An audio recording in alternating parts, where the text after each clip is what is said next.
Right සුබ දවසක් හැමෝටම. අද ඔයාලා එකතු වෙලා ඉන්නේ FMFX YouTube channel එකත් එක්ක. අද අපි යන්නේ gold එක buy කරන්න. ඔයාලට මතක ඇති මේ $100 ඉඳන් grow කරගෙන ආපු account එක. මේක තමයි දැන් අපි trade කරන්න යන්නේ. gold buy trade එකකට තමයි අපි යන්නේ. මම ඉස්සෙල්ලා trade ටික දාලා ඔයාලට trade එකට පෙන්නන්න. මේක day trade එකක්. අපි ඒ නිසා daily time frame එකේ ඉඳන් බලන්න ඕනේ. ඔයාලට මම course එකේ කියලා දෙලා තියෙනවා කොහොමද time frame manage කරලා බලන්නේ කියලා.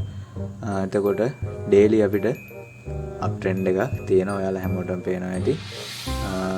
මෙතන ඉඳන් ගත්තම මෙතෙන්ට එක factor එකක් තියෙනවා. retest එකක්, ආපහු impulse එකක්, ආපහු retest එක, ආපහු impulse එක. එතකොට අපිට last daily තියෙන high එකයි low එකයි තමයි මේක low එක, මේක initial high එක.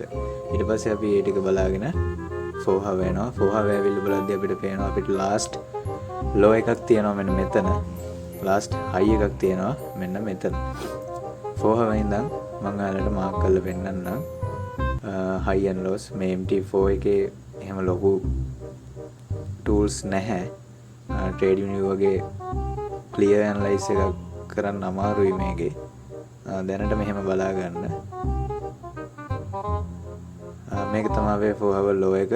දැනට අපිට තියෙන 4 hour high එක තමයි මේ උඩ තියෙන්නේ. එතකොට දැන් ඔය high එක low එක අතර අපි ඉන්නකොට අපිට මේක day trade එක තව වෙනවා පොඩි time frame වලට. ඇවිල්ලා බලද්දී අපිට පේනවා මෙතන තියෙනවා day 1 hour daily 4 hour uptrend එක ඇතුලේ 1 hour OB එකක්. මෙන්න මේ candle එක.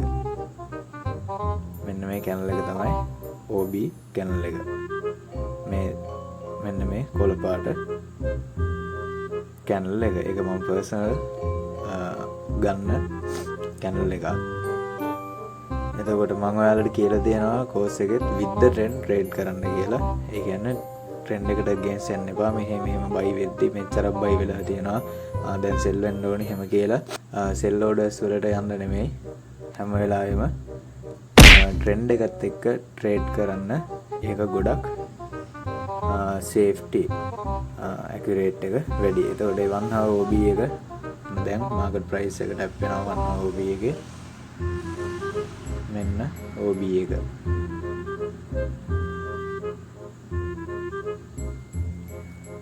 මේකට මම stop loss එකක් use කරන්නේ නැහැ. මේකට නෙමෙයි මම personal මගේ කිසිම trade එකකට මම stop loss එක use කරන්නේ නැහැ. මොකද gold market එක නිසා. මෙතන තියෙනවා අපිට තව trend line එකක්. එතකොට මේ හරිය ටිකක් liquidity තියෙනවා. ඒ නිසා මේ හරියට sell වෙලා buy වෙන්න පුළුවන් chances ගොඩක් තියෙනවා. ඊට පස්සේ මෙන්න මේ මෙතන ලොකු order block එකක් තියෙනවා. හොඳ OB එකක් තියෙනවා මේ හරියේ. එතකොට ඒ හරියනොත් ආපහු අපිට buy කරන්න පුළුවන්. මෙන්න මේක මම personal OB mark කරන විදිය මේ. මෙන්න OB එක.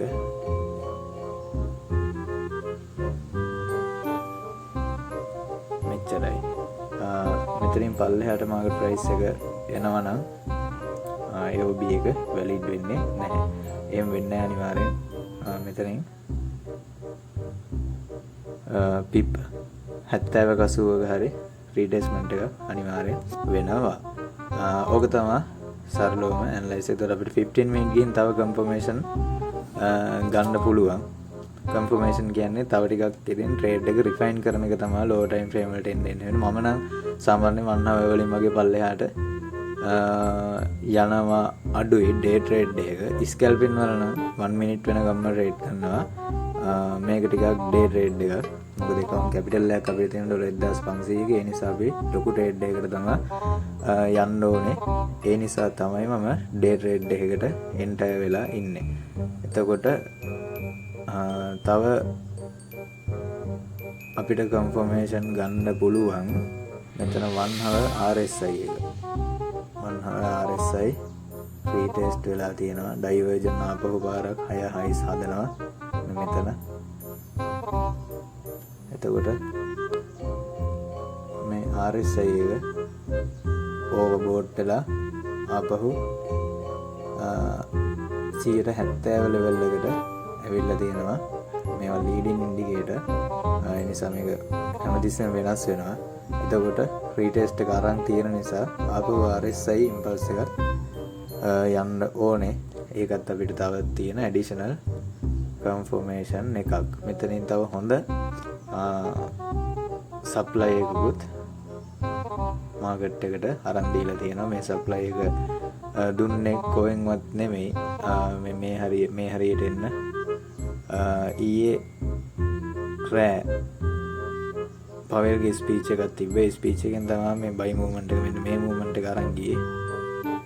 ඒ මූවමන්ට් එකේ දෙවනි එක්ස්පැන්ෂන් ඉම්පල්ස් එක තමයි යන්න තියෙන්නේ. දැන් රීට්‍රේස්මන්ට් එකේ මාකට් එක තියෙන්නේ මගේ ඇනලයිස් එක මට පේන විදියට.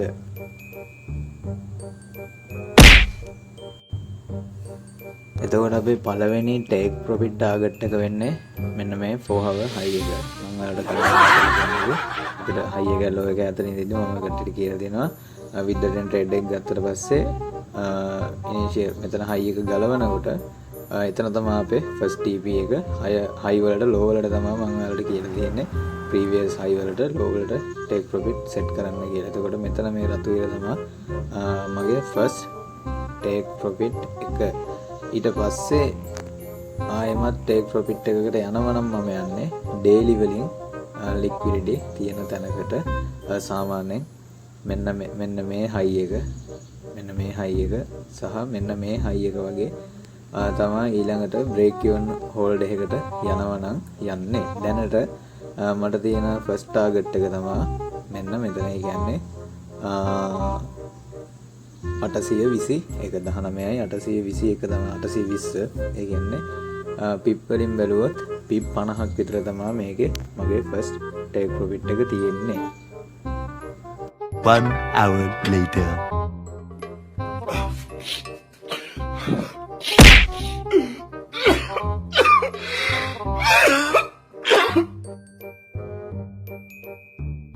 Stop it. Get some help. 2 hours later. nice. Itu විදිහට මගේ ඇනලයිස් වෙන වැඩ කරලා තියෙනවා. අnder 4000 ටාගට් එක කම්ප්ලීට් කරලා තියෙනවා. ඔයගොල්ලෝ කියන ඩිස්ප්ලේ එක. දැන් ප්‍රොෆිට් එක 2500ක් තියෙනවා.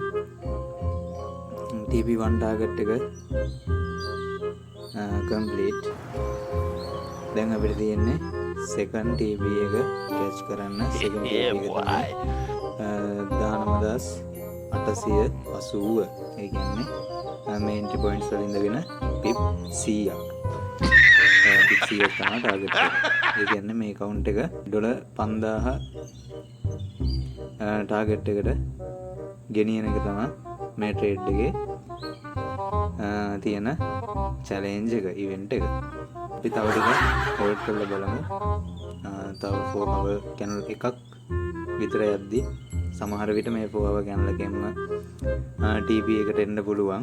මම ඔයගලන්ට බලා ගන්න ඕන නිසා එකකට TP දාන්නම්. මම SLTP කිසිම දෙයක් use කරන්නේ නැහැ trade කරද්දි.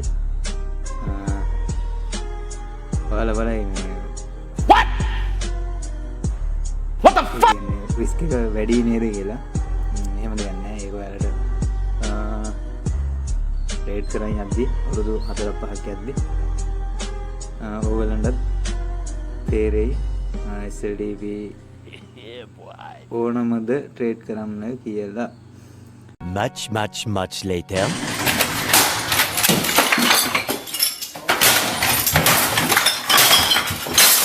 Stop! It's time to stop, okay? No more! Where the fuck are your parents? Who are your parents? I'm gonna call Child Protective Services. It's time to stop! 2 2,000 years later. Right ඔන්න අපේ target එක complete වෙලා තියෙනවා 12000 challenge එක complete කරලා තියෙනවා day trade එකක් ඇතුළත. දැන් අපි හිමීට අපේ ප්‍රොෆිට් එක ටේක් කරගමු. එහෙනම් හැමෝටම ජය වේවා. ඊළඟ වීඩියෝ එකෙන් හම්බෙමු.